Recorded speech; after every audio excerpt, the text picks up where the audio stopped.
रात भर जागा मैं तोर ही सपना के नाम से। नहीं लागे रे माया रू तोर बिन निंदिया आराम से। दिल मोर रोवत है तोर मीठा मीठा बात से।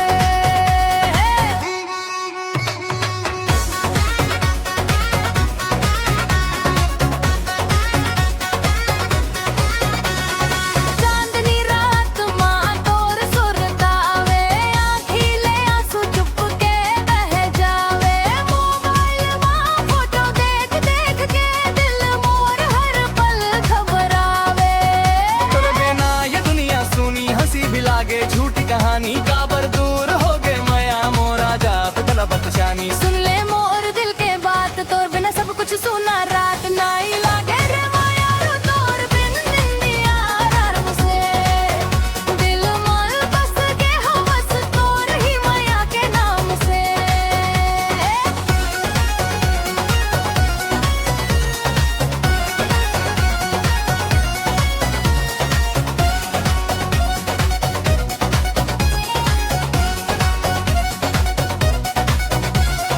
डीजे बीट मनाचत रहूं पर दिल मोर रोवत रहूं। भीड़ भरे ये महफिल मां तोर कमीला खोजत रहूं। तोर हंसी तोर अदा सब कुछ लागे जादू जैसे। एक बार आजा मोर पास जिले हूँ जिंदगी फिर से।